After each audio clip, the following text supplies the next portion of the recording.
Seleção treinando com apoio da torcida em Recife é de uma lindeza só e a gente adora. Agora a expectativa é o confronto contra a Jamaica no dia 1º. Chega aí que vai começar o Copa Delas Brasileirão / Seleção.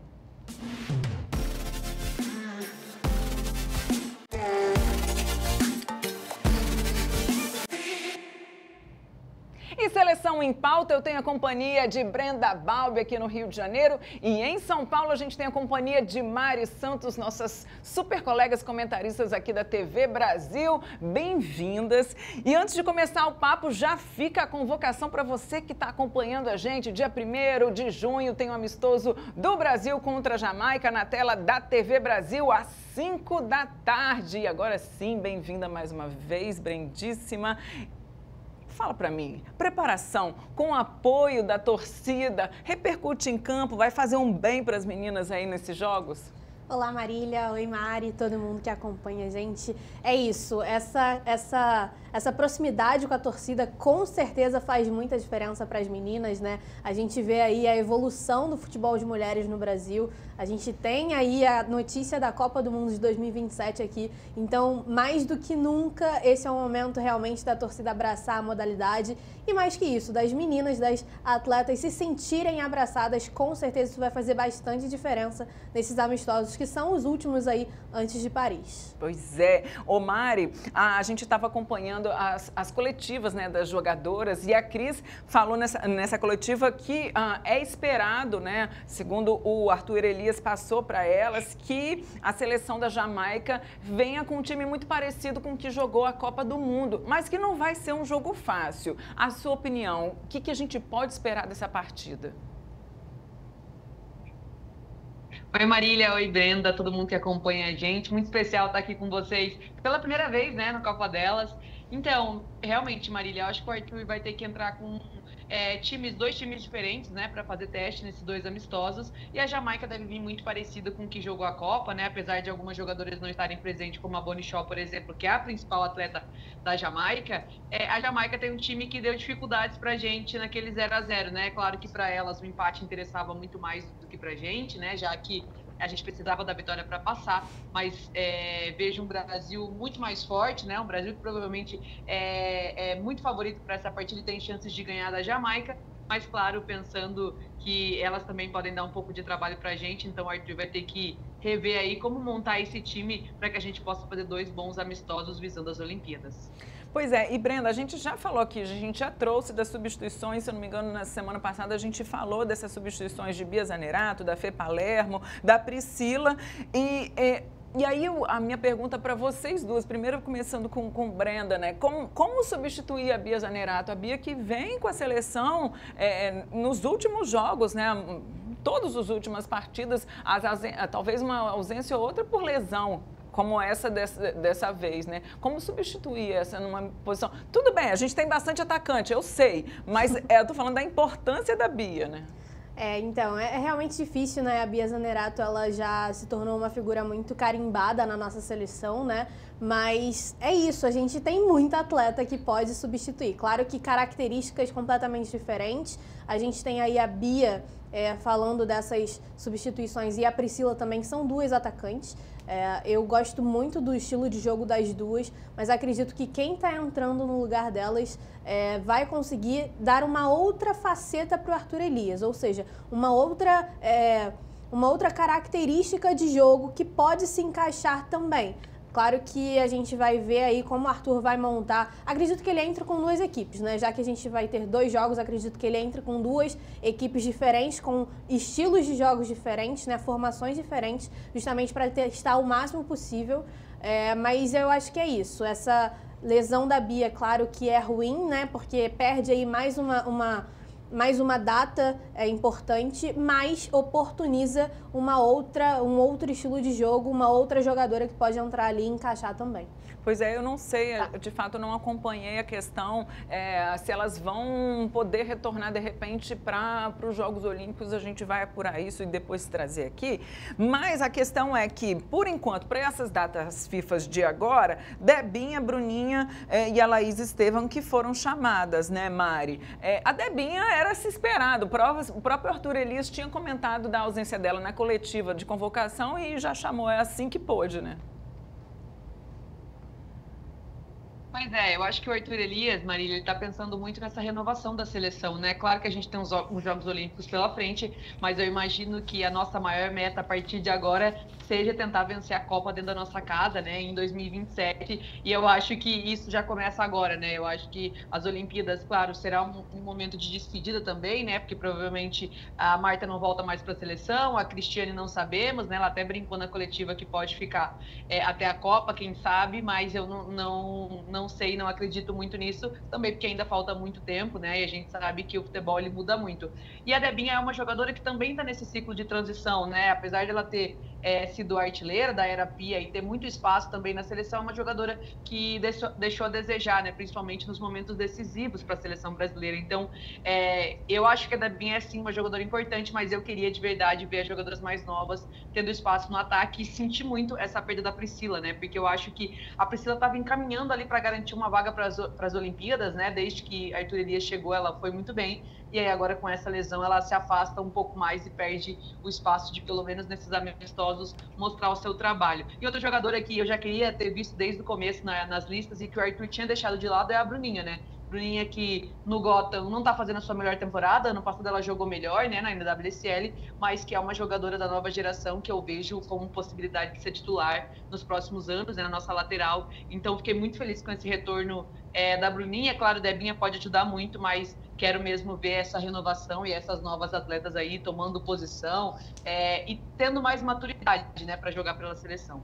Ainda falando até desses nomes mais novos, né, dessas meninas mais jovens, né, quem desse grupo que foi convocado, que você curte, que também bate palma, aplaude essa convocação, né? A gente tem a novidade principal dessa última convocação foi a Bianca Brasil, principalmente, né? Mas tem Vitória Iaiá, que está aí brilhando muito bem no Corinthians, mas quais outros nomes que você gosta e que você acha que, tipo, 2027 vai ser o ano delas também?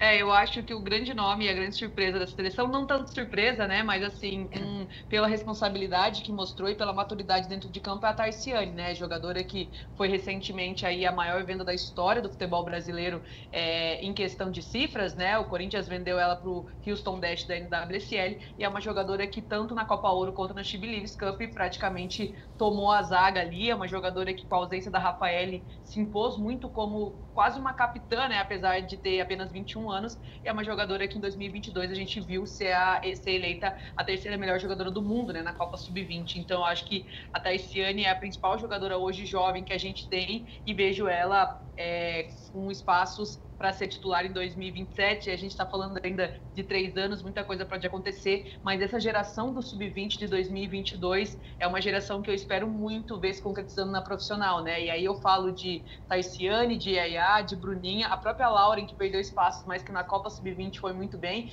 e outras jogadoras também, como a própria Priscila, que a gente viu naquela Copa Sub-20, que realmente foram muito bem. Então, eu acho que a nossa base está em boas mãos e está vindo uma geração muito boa também, Sub-20, Sub-17, que lá em 2027 vão estar um pouquinho mais velhas e quem sabe também podem ajudar a nossa seleção. Pois é, pegando esse gancho que você falou, a atual geração de 2024, que acabou de ganhar também o Sul-Americano, também vem bem, né, Brenda? Perfeitamente. Eu destaco aqui a Carol do Fluminense, ela que é Sub-20, mas é a camisa 10 da equipe tricolor carioca.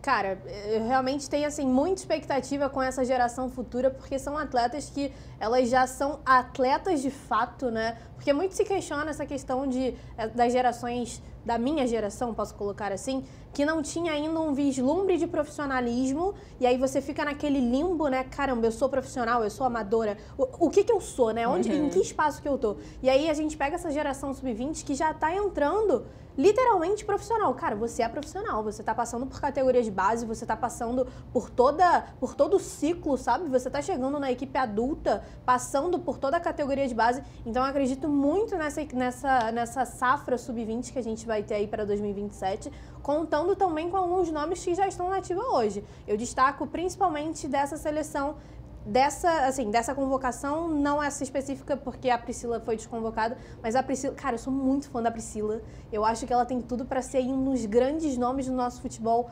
nacional e mundial.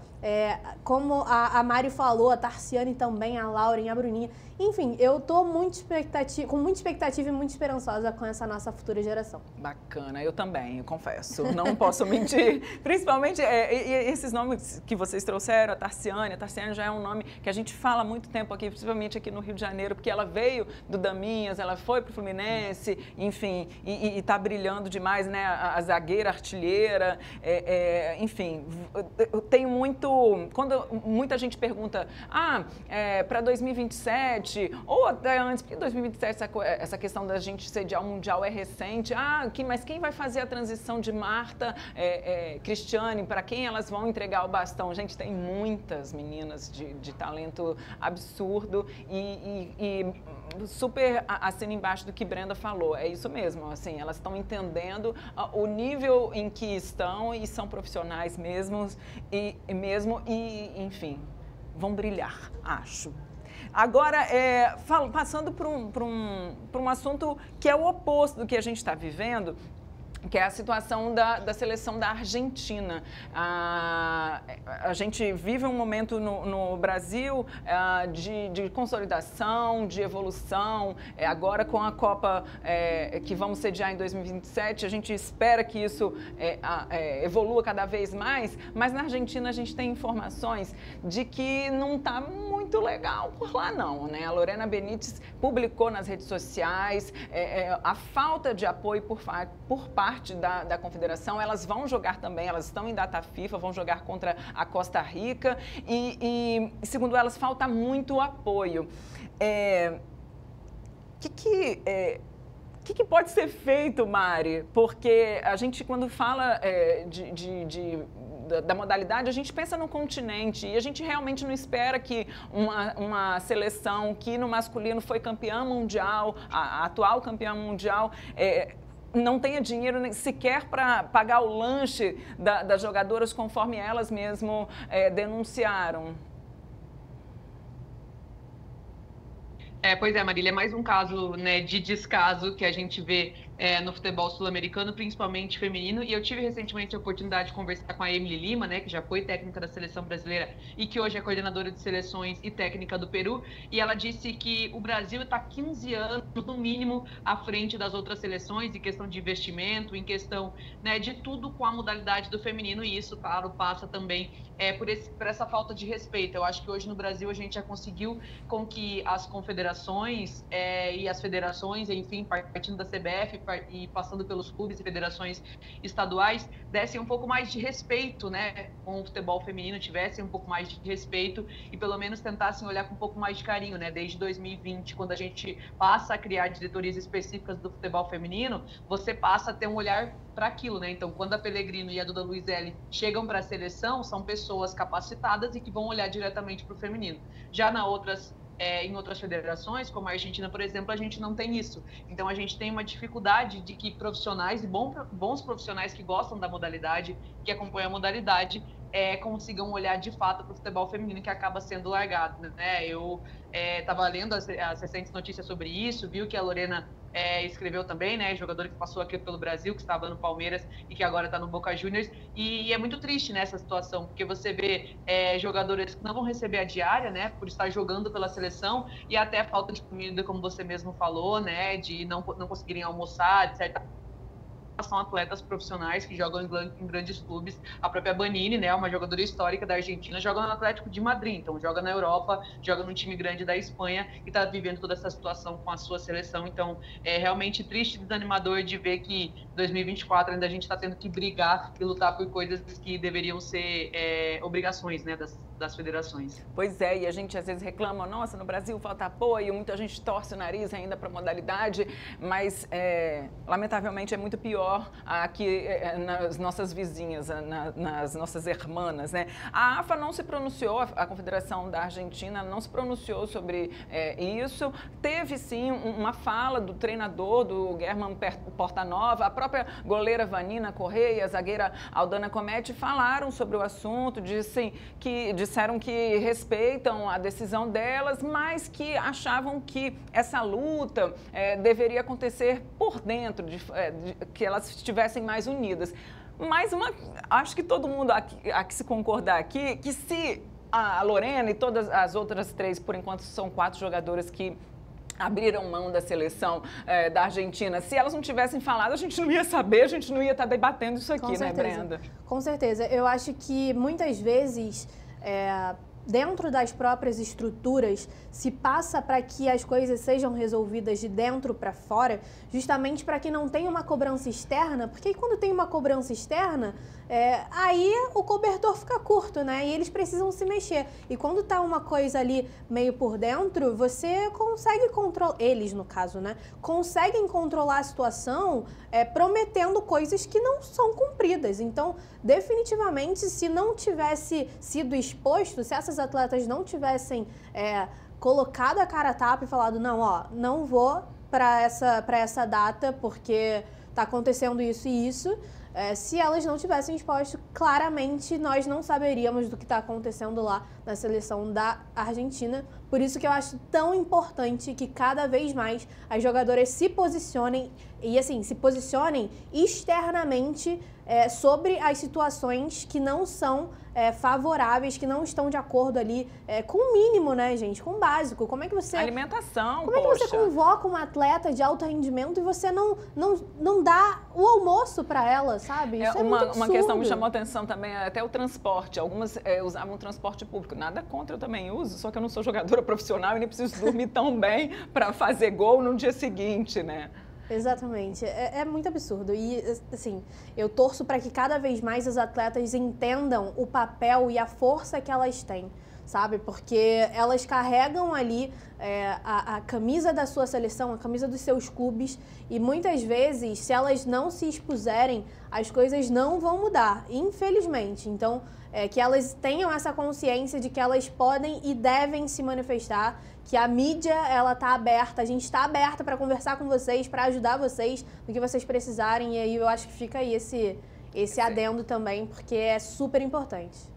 Beleza, é isso mesmo. A gente deseja que essa situação na Argentina melhore, que o Brasil sendo sede do Mundial de 2027 repercuta nos outros países do continente, para que essa evolução de fato melhore para todo mundo, aconteça em todos os países, porque é isso, existe a modalidade, existem os clubes, as jogadoras e há toda uma estrutura querendo que tudo aconteça. A gente teve um probleminha com a Mari, ela vai voltar já já, vou continuar esse papo aqui, Mari vai voltar. Brenda, vamos falar então, só fechando o assunto seleção brasileira, reforçando o nosso convite, Brasil e Jamaica aqui na tela da TV Brasil, nós vamos transmitir os 2 jogos no dia 1º, às 17 horas, direto lá de Recife, e também no dia 4, às 21 horas, às 9 da noite, direto de Salvador. Repórter Verônica Dal Canal estará lá contando as bastidores, todas as notícias pra gente. Brenda, vamos falar então de Brasileirão feminino, Brasileirão que está parado por conta dessas datas FIFA. Mas o que eu queria falar com você é sobre a tabela que a gente tem atualmente, né? É uma tabela muito virtual porque a gente tem os jogos dos times do Rio Grande do Sul, basicamente Grêmio e Internacional, paralisados por conta de toda a tragédia. Eles voltaram a treinar, a gente tem recebido as informações, as meninas já estão treinando já há mais ou menos umas 2 semanas, mas a questão continua tendo uma hegemonia de São Paulo e isso não vai mudar, pelo menos ali naquele G4. E na parte de baixo, Avaí e Atlético Mineiro não devem mudar muito também, né? Assim, a última parte da tabela, começando por eles, eu acho que realmente vai ficar muito difícil de mudar, Marília, principalmente porque o Atlético Mineiro tem apenas 1 ponto e o Avaí Kinderman 2. A gente está indo aí para a 12ª rodada da primeira fase, né? São 15 rodadas, então vai ser bem difícil desse cenário mudar, né? E lá de cima, assim, a gente ainda tem o Cruzeiro que tá ali beliscando, né? Tá em 5º lugar, o Flamengo tá em 6º. Conseguiu, inclusive, uma ascensão muito interessante, né? Porque o Flamengo, há poucas rodadas, estava no Z4. Então, a gente tem aí a equipe do Flamengo conseguindo uma recuperação muito interessante. Então, assim, pode ser que no G4 a gente tenha alguma novidade interessante. Mas, realmente, lá pelo lado de baixo fica complicado. E também destacando a força das equipes de São Paulo, né? Não tem como não falar sobre. Eu acho que muito disso se dá pela Federação Paulista, por ser a maior federação no cenário brasileiro, né? Principalmente falando de futebol feminino. É uma federação que apoia muito a modalidade, uma federação que tem o maior prêmio da modalidade aqui no Brasil, maior inclusive até do que o Campeonato Brasileiro. Né, é importante destacar isso. Então, acho que todos esses fatores externos, eles acabam influenciando para que os times paulistas no Campeonato Brasileiro consigam aí ter um desempenho muito melhor. Mari está de volta. Mari, escuta a gente direitinho? Escuta sim. Ai, que bom, assim ela se fez novamente. Ô Mari, a gente estava comentando aqui dessa tabela do Brasileirão Feminino, que agora está paralisado, mas Brenda concluía aí sobre a hegemonia dos times paulistas nesse G4. E eu queria falar com você desse G8, porque, na verdade, os 8 primeiros classificados avançam, então, para a segunda fase, né? Dentro dessa tabela que, como eu já expliquei aqui, não tem Internacional nem Grêmio dentro desse G8, né? E possivelmente isso pode mudar. O que você espera? Quem vai avançar aí para essa segunda fase? Bom, Marília, é isso, né? O Campeonato Brasileiro esse ano tem algumas surpresas, né? Principalmente na parte de baixo, eu diria, porque o Flamengo até ontem estava ali, né? Brigando contra o rebaixamento, engatou 4 vitórias seguidas lá em cima, mas o Inter ainda está na zona de rebaixamento. E eu acho que o Inter não vai continuar na zona de rebaixamento, né? Eu acho que quando voltar o Inter vai conseguir se recuperar, porque é um time que no papel é muito bom, né? Infelizmente não está jogando o que jogou ano passado, então o time está nessa situação.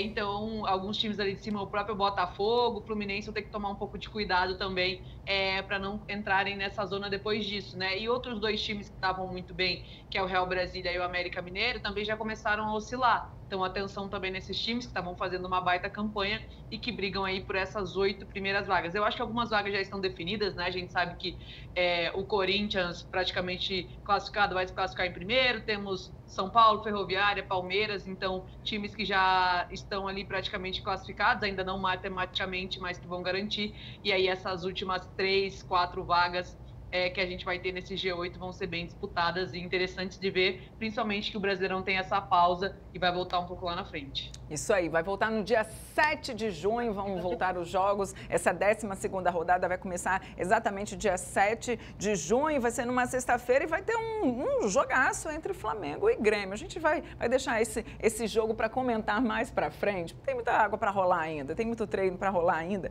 Eu queria só fazer um adendo ainda falando de Campeonato Brasileiro, Brenda, que na série A2 e A3 também estava paralisada, mas por conta das chuvas também no Rio Grande do Sul, e aí agora a CBF divulgou, então, as novas datas, vai voltar, não é? É isso, os campeonatos eles retornam, né? Eu posso falar um pouquinho mais da campeonato A3, que eu estou um pouquinho mais ligada, as quartas de final ainda para serem, as oitavas de final ainda para serem definidas, na verdade, entre Farroupilha e Castanheiras. Não, perdão, Coritiba, vai ser em Castanheiras. E aí essas 2 equipes ainda não jogaram as oitavas de final, ainda precisam jogar para enfrentarem o Vasco ali nas quartas de final. Os jogos estão definidos aí para o dia 8 e dia 15 de junho. As outras 3 equipes já estão classificadas. Você tem aí anotado, Marília? Paysandu, Ação e... Paysandu, Ação e mais um. O Brasil de Farroupilha, já falamos aqui. Vou pegar aqui essas informações. A gente traz. De qualquer forma, a Série A2, os jogos do Juventude vão ser retomados a partir do dia 4 de junho. E aí, como o Brenda bem falou, na Série A3 voltam no dia 8 de junho. Dadas essas informações, eu vou passar para Mari, porque eu quero saber do campeonato que está rolando, esse não parou, que é o Paulistão Feminino, Mari. Continua tendo, é engraçado que eu falei na última semana foi o Rafael Alves e com a Beli Soares sobre, nossa, pela primeira vez Corinthians não está liderando e na segunda rodada continua não liderando, mas é claro que isso continua muito virtual, né? Sim, com certeza. Vai também por como começou o campeonato, né? O Santos aí venceu teve 2 vitórias consecutivas, então lidera o campeonato com os mesmos 6 pontos do Corinthians, né? Os únicos 2 times que estão 100% aí, e muito isso se deu também porque o Palmeiras empatou com o São Paulo, né? Então o Palmeiras perdeu esse 1 pontinho, né? Ele e o São Paulo, na verdade, acabaram ganhando 1 pontinho de cada, e aí não seguiram com 2 vitórias cada um e 6 pontos no total. Então acho que esse clássico aí ajudou muito o Corinthians e o Santos nessa liderança. Pois é, e o Santos, embora no Campeonato Brasileiro esteja bem baixa, né? Passou por várias crises, está passando por várias crises, no Paulistão vão razoavelmente, na verdade não enfrentou times tão parelhos, né?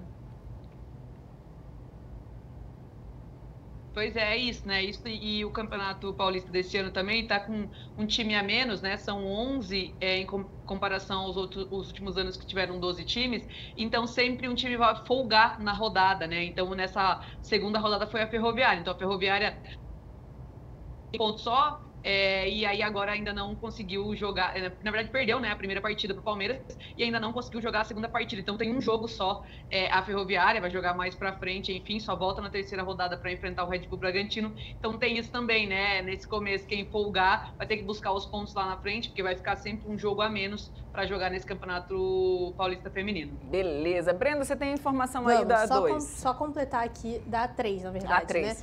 As semifinais, uma semifinal já está definida, que é entre Paysandu e Vitória. Os 2 times já estão classificados para a Série A2 do ano que vem. E a outra semifinal, o Ação já está classificado e já conseguiu aí também o acesso, mas aí fica esperando o adversário dele, né, que vai sair do confronto ainda das quartas de final, que ainda não foi definido. Beleza, tem todos os tipos de opções de futebol feminino, é só ir lá acessar o que você gosta mais e a gente vai comentar aqui sempre. Meninas, valeu demais a presença de vocês, bom falar de futebol de mulheres sempre com vocês. Para quem não acompanha as duas, elas estão aqui na tela da TV Brasil, o Mari também está lá no Fute das Minas, quebrando tudo, trazendo todas as informações só do futebol de mulheres. E para você que acompanha a gente, valeu demais também. Semana que vem tem mais Copa Delas Brasileirão /Seleção.